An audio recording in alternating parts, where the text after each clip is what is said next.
Look at this guy right here. Look at him. He looks like a Spanish god. Look how sexy he is. And not only is he a teenage heartthrob, he's one of the greatest performers I've seen at his age in a long time.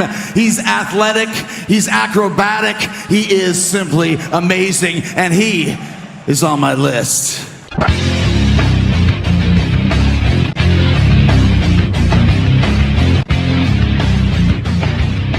Getting back on track with this week's episode of your In-Ring Rundown. I am the NAKAK-double-G, and if you're all wondering why I skipped Hell in the Cell, well, shut up. Yes, this week on Citizen Cena, AEW's second episode of Dynamite comes to us from Boston, Massachusetts. A city famous for being one of the greatest bands of all time, as well as being happy that it wasn't the location of the Great Patriots Deflategate scandal. We begin this presentation with a still disappointing level of pyros for a show named after something that explodes in the first match of the AEW Tag Team Tournament. A match between the Young Fongs and two men who are so high class that Sergeant Slaughter's clone is the only person who is able to be their bouncer, allowing only two at a time. The Private Party are quickly becoming one of my favorite tag teams of all time, and yes, the ability to slow down time as soon as your feet leave the ground is a big part why I cannot deny. This little boy Matt powerbombs one of the members onto the ramp, laying him out for genuinely about 30% of the match, as his partner Mark Quinn struggles against the Young Bucks' tandem offense, barely kicking out of a powerbomb sliced bread combination. The most dominant tag team in professional wrestling. Now that is a man I could surely see becoming my new best friend. One of the biggest supporters of the time limit concept being introduced back into matches, Jim Ross, asks, "What was that?" as soon as he hears the 10-minute time limit from the announcer. Before Sister Abigail can hold her breath no longer, releasing all the pain and misery that she felt out of Bray Wyatt from Hell in a Cell. Alacrity. Yeah. Just now. Immediately. Matt Jackson gets put in the not a sharpshooter for over 5 minutes, even taking a facebuster during such. But seeing ring ropes that are not covered in velvet angers him greatly, allowing him to grab it all in one swift-ass motion. If this thing goes 20 minutes, we're screwed. Please do not talk about our love life in public, JR. I told you better. The PPs pour that gin and tonic, which is definitely my favorite tag team finisher right now, and then amazingly and surprisingly pick up a clean victory over the Young Bucks and knock him out of this tournament. Thank God. Dragon God Jericho graces us with his presence, now flanked by his newly formed Guardian Angels. But for some reason, though, Jake Hager kind of looks like nothing in the world can make him happy. Oh wait, he always has that look on his face. My bad. Jericho grabs the mic and claims that we are next. We are now. We are... These men right here, they're all on the list of Jericho. A list started 3 years ago that you thought was a list of his enemies was actually all the people he planned on bringing to AEW with him. We then cut to a clip where Jericho has found warheads in his old pair of pants.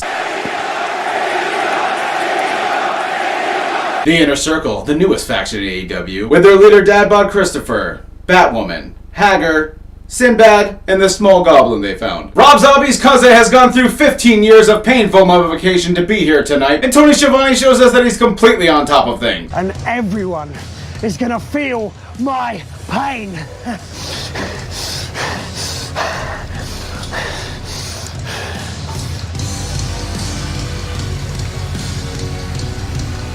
Feel my pain. He takes on the Doppelshady, who got smacked in the face with a skeleton's penis, in a match to determine who I think is more disgusting. The winner by a small margin is Pinkman, who looks at the camera with such a high level of angst that I nearly throw up. Dark Sorceress China and Chubby Wonder Woman going to band practice are here to take on Riho, and Dr. Doom Britt Baker are here in this women's tag team division match. Oh look, another bow and arrow submission that absolutely no one would get out of. Alright, I can dig that.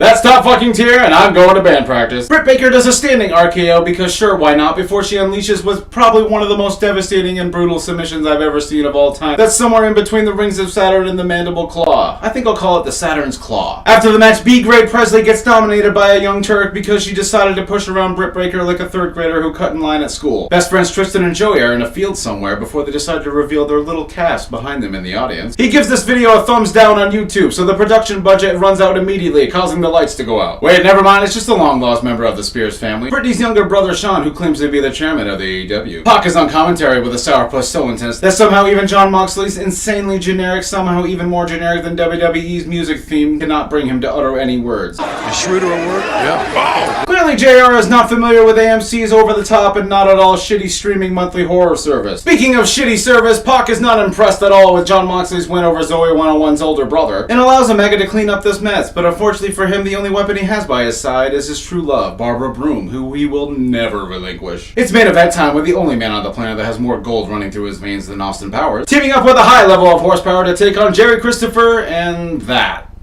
Take care of some business here. Ah, lol. Hold on a second. I really don't want to miss this match, but I really have to go take a piss break. Don't you go away. Hold on, dude. I'll be right back. Gerald, what are you doing? Put down that gun. Oh, God. About halfway into the match, the ref starts acting very strange. At first, I thought it might have been Jericho's substitute taking little bits of damage every time that he did. But it's clear someone activated what could only be known as the Day of Reckoning cheat code, causing him to act as if he's countering every move performed by the wrestlers until he's provoked and attacked. And Dustin, something leverage good from day one. Supernatural ability. Knees up. Oh shit, it's too late because in an attempt to hit Jericho, he accidentally hits the ref with his hitbox, causing him to both attack mercilessly and somehow make it look like it's Hangman Page's fault in the first place. Jericho lands a hella crappy Judas effect and picks up the victory in this match before the lights go out. It's The Fiend, Cody Rhodes, here to take revenge on the Inner Circle after their actions last week. Jericho tries to beat the shit out of the ref to make him activate again, but doesn't have enough time to land a special. Before Kirby skateboards down the ramp and does some sweet tricks off of Jericho's back. Fueled by rage, Jericho says the same thing that Area 51 said to all those people that are planning to Naruto run and take over their base. You stupid idiots don't know who you're dealing with here! Well, that's it for this week's rundown. I want to thank you all for watching. Be sure to leave a like and a comment and hit that sub and share with all your wrestling buddies because I'm only getting sexier as the days go by. You know it's true. Tune in next week where I legitimately already started looking forward to Wednesday nights more than any other night of the week. I'm a happy boy. And of course, a shout out to all my patrons. We're going to have a private party, ladies and gentlemen, and you're all on my list. This has been the man from Earth with all the girth. Be the stupid idiots you know you're worth. Idiots. Causing the ref to act as if he's countering every move performed by the wrestlers. I already forgot. Before Sister Abigail can release... Really? Before Sister Abigail... Wow. Puck is on commentary with a sourpuss.